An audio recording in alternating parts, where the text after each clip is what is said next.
Hello my dear viewers, welcome back to my channel transform your life with Gagandeep Kaur. तो कैसे हैं आप सब अच्छे ही होंगे, फिट होंगे, अपने घरों में स्वस्थ होंगे। इसी कामना के साथ आज की वीडियो हम शुरू करते हैं। लाइफ का क्या मीनिंग होता है, जिंदगी क्या होती है। जिंदगी हमें माँ बाप देते हैं, हमें जिंदगी अपने माता पिता से मिलती है। जिंदगी एक वो अनमोल देन है जो हमें भगवान देते हैं। यहाँ दिन रात दो तरह की चीज़ें बनाई जाती हैं। जिस तरह से दिन के बाद रात के बाद दिन आता है, उसी तरह से दुख के बाद सुख भी आता है। इसी कामना के साथ में हमेशा जिंदगी को जीना चाहिए, जिंदगी को जिंदा दिली से जीना चाहिए। मम्मी का यही हमेशा कहना होता था कि जिंदगी जीनी है तो जिंदा दिली से जियो, बुज़दिल इंसान का काम होता है मरना। मैंने जो कुछ सीखा है अपने मम्मी डैडी से सीखा है, और लाइफ का जो रियल मीनिंग है मुझे मम्मी डैडी ने सिखाया है। मेरी लाइफ का जो ट्रू मीनिंग है वो यही है कि लाइफ का जो एल है वो स्टैंड करता है। L stands for live with and I stands for integrity, means loyalty और ऑनेस्टी के साथ में अपनी लाइफ को जिया जाए। खुश होके जिए, मस्त होके जिए। और F stands for faith in God. हमेशा पापा उसी भगवान के अंदर विश्वास रखते हैं और हमेशा मुझे भी यही चीज़ सिखाते हैं कि बेटा भगवान में विश्वास रखो। जो मिला है उस भगवान की देन है, जो भगवान दे रहे हैं उसमें खुश रहिए, संतुष्ट रहिए, मस्त रहिए। और एनॉर्मसली उसके ऊपर विश्वास, एनॉर्मसली का मतलब होता है अत्यंत विश्वास रखते। मेरे पापा ने हमेशा भगवान के ऊपर विश्वास रखा। जो कुछ भी, अगर पापा के ऊपर कोई भी प्रॉब्लम आई, फिजिकल प्रॉब्लम आई, कोई पापा से नहीं चला जाता था, साइटिका की प्रॉब्लम हुई, तब भी पापा सिर्फ भगवान पे विश्वास रखकर और उनकी जो विल पावर है उसको मैं सैल्यूट करती हूँ, क्योंकि मेरे डैडी से मैंने हमेशा अच्छी चीज़ें सीखी हैं। मेरी लाइफ में भी बहुत सारी प्रॉब्लम्स आई हैं, ये नहीं है कि मेरी लाइफ बहुत स्मूथ चल रही है। और मुझे स्मूथ चलाने के लिए जो हिम्मत हौसला मिला है मेरे डैडी से मिला है। हमेशा लाइफ को जियो तो ऐसे जियो, मम्मी और डैडी दोनों जने यही बात सिखाते रहे हैं आज तक कि तुम्हें ज़िंदगी जीनी है, और ज़िंदगी अगर हमने नहीं जी तो वो बुज़दिली का काम है। आप ज़िंदगी से हार जाओगे, ज़िंदगी को छोड़ते हो छोड़ के मर जाओ, ज़्यादा बढ़िया है।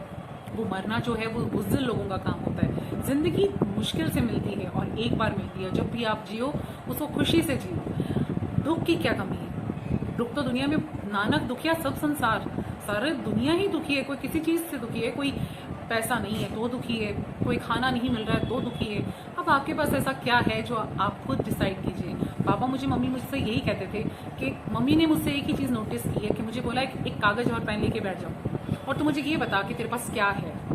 एक साइड ये लिख ले, दूसरी साइड ये लिख ले तेरे पास क्या नहीं है। तो नहीं की तो बिल्कुल गिनती एक दो होती है मेरी, कि जैसे मैं जो छोटी होती थी, जैसे टॉफ़ी का डब्बा नहीं है, ये नहीं है, वो नहीं है, इस तरह की छोटी मोटी चीज़ें नहीं होती थी मेरे पास। बाकी जो, क्योंकि डैडी आते थे साइड से, मतलब मेरे डैडी सिविल इंजीनियर हैं तो वो साइड से आते थे, तो जब भी वो सामान लेके आते थे तो एक हफ्ते का मुझे राशन दे जाते थे। जैसे भुजिया, जो मुझे अच्छा लगता था, भुजिया, बिस्किट, टॉफ़ियाँ, ये सब चीज़ें मुझे एडवांस में मिल जाती थी। फिर जब वो ख़त्म होने वाली होती ना तो बच्चे का मन ऐसा होता है कि मुझे अभी मिल जाए, फटाफट अभी, इंस्टेंट। आजकल के बच्चे तो पेशेंस ही नहीं रखते हैं, और मेरे को एक महीने हफ्ते का पेशेंस रखना पड़ता था, क्योंकि लास्ट की सैटरडे तक पापा आ जाते थे, सैटरडे संडे तक। तो फ्राइडे तक का जो बिस्किट एक दो बचते थे ना, वो भी मेरे को ऐसा लगता था हॉल है, ख़त्म हो गई, अब क्या होगा। तो मम्मी ये कहते थे तुझे किस चीज़ की कमी है, बिस्किट तेरे को डैडी ला देंगे, टॉफ़ियाँ तेरे को डैडी ला देंगे। उसके बाद मुझे पता होता था कि राशन मेरे पास पड़ा है, मेरे पास बिस्किट पड़े हैं, भुजिया पड़ा है, और जो मन चाहिए चीज़ें जो बच्चों को होती हैं, चॉकलेट्स और इन सब चीज़ों का चाव, वो सब कुछ। मुझे लाइफ से बहुत कुछ मिला है। मैं अपने भगवान के लिए बहुत ग्रेटफुल हूँ कि मुझे उन्होंने इस काबिल समझा। मैंने एक लाइन पढ़ी थी कुछ दिन पहले कि मैं भगवान से क्या मांगूँ, क्योंकि भगवान ने तो मुझे सब कुछ दे ही दिए, और जो उसने मुझे दिया है मैं उसके काबिल भी नहीं हूँ।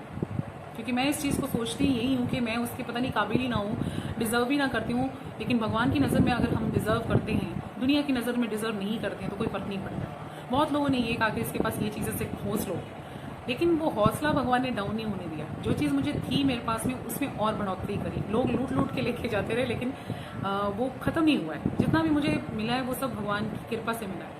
और लाइफ को जैसे मैंने जिया है, कोई दुख नहीं किसी के खरीदने आता, कोई दुख को कोई लेने नहीं आता है। सुख अगर उसके पास में है ना तो उसको सोचेगा ले लो उससे जितना ले सकते हो, और दुख जितना हम उसको देंगे, तंग करेंगे, इसकी वजह से जो ये दुखी होगी वो हमें बड़ी खुशी मिलेगी। इसलिए भगवान ये नहीं कहते कि दूसरों को दुख दे के जिए। भगवान ये कहते हैं कि दूसरों को दुख नहीं देना है। और सिख की जो लाइफ होती है वो होती है इंसानियत को ज़िंदा रखने की।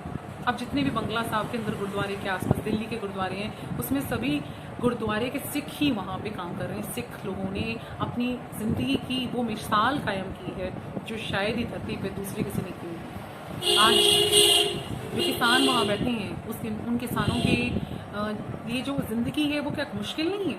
बहुत मुश्किल लाइफ है उनकी लाइफ के अंदर क्या बारिश नहीं आती है? क्या धूप नहीं पड़ती है? क्या ठंड नहीं लगती है? क्या उन्हें भूख नहीं लगती है? क्या चीज़ नहीं लगती उन्हें? क्या चीज़ है वो क्या लेके बैठे हैं अपने साथ में? उनकी वो ज़िंदगी ही वो साथ में लेके बैठे हैं अपने हथेली के ऊपर। अपनी हथेली पे वो अपनी जान लेकर बैठे हैं वहाँ पर। जैसे फौजी हमें सुरक्षित रखने के लिए अपनी जान लेकर हथेली पे बैठते हैं सरहदों के ऊपर, तभी हम लोग चैन की नींद सो पाते हैं। लेकिन हमने कभी सोचा है उन किसानों के बारे में जो हमारे लिए अनाज पैदा करते हैं, जो धूप ठंड इन सब चीज़ों से डरते नहीं हैं? उनको तकलीफ नहीं होती? क्या उनका शरीर नहीं दुखता है? क्या कभी वो नहीं थकते हैं? वो भी अपनी ज़िंदगी को हथेली पर लेके जी रहे होते हैं। तो ये होती है ज़िंदगी का असली मायना ये होता है कि हमें ऑनेस्टली ज़िंदगी जीनी चाहिए। हमें लाइफ को जिंदा दिली के साथ में जीना चाहिए। मरना बुज़दिल लोगों का काम होता है। एक चीज़ ध्यान से याद रखिएगा कि मेरी लाइफ है ये बहुत कीमती है। ये चीज़ नोटिस रखिए। आपकी लाइफ के साथ में आपकी फैमिली मेम्बर्स की आशाएं जुड़ी होती हैं। आपके फैमिली मेम्बर्स आपसे बहुत प्यार करते हैं। आपके फैमिली मेम्बर्स में आपके मम्मी डैडी जो कि फैमिली को बनाते हैं, वो आपको ये चीज़ ज़रूर सिखाते हैं कि ऑनेस्टली बेटा खाने की जो ज़िंदगी है, आपकी जो लिविंग्स हैं, जो आपको अर्निंग्स करनी है, वो हमेशा ऑनेस्टली करनी है, किसी को धोखा नहीं देना है। इस तरह से ज़िंदगी जिए और भगवान में हमेशा विश्वास रखिए। क्यों? क्योंकि भगवान के पास में ये सभी गुण हमें भगवान देकर भेजता है। अगले की रिस्पेक्ट करो, ऑनेस्टली लाइफ जियो, पावरफुल तरीके से अपने आप को साबित करके दिखाओ, प्रूव करो खुद को। दूसरों के हमें प्रूव नहीं करना है कि मैं तुमसे बहुत ज़्यादा पावरफुल, मेरे पास बहुत पैसा है, मेरे पास ये है वो है। ये चीज़ें हमें प्रूव करनी नहीं होती, ये ऑटोमेटिकली भगवान दे रहा होता है। और अगर भगवान ही इन सब चीज़ों को छीन ले तो हमारे पास क्या होगा? सिर्फ ये लाइफ ही तो बचेगी जिससे हम ज़िंदगी से और ज़्यादा कमा सकते हैं। तो ऐसी अच्छाइयाँ कमाइए जो ज़िंदगी के अंदर आपके काम आएंगी, जो ज़िंदगी में ही नहीं मरने के बाद भी आपके काम आएंगी अगर अच्छाइयाँ कमाएंगे तो। दुआएं कमाओ। ज़िंदगी को जीना है तो दुआओं से जियो। दूसरों की बद्दुआएं लेकर ज़िंदगी नहीं जी सकता कोई भी इंसान। तो आज की इसी तरह से मैं लाइफ को लेकर जो मेरी की है, जो मेरी लाइफ को लेके विचार थे वो मैंने आपके सामने रखे हैं। हो सकता है आपके भी मन में कुछ और सवाल उठते होंगे तो प्लीज़ आप मुझे इंस्टाग्राम पे फॉलो कीजिए और अपने जो क्वेश्चंस लाइफ से रिलेटेड हैं वो मुझे अपने इंस्टाग्राम पे भेजिए या फिर मुझे ईमेल कीजिए। मैं आपकी सभी कोशिश करूँगी, भगवान से पूछूंगी और फिर आपको जवाब दूंगी कि किस तरह से मैं आपके सवालों का जवाब देने के काबिल हूँ, क्योंकि वो हिम्मत वही भगवान देगा। तो love you all, take care, lots of love to you.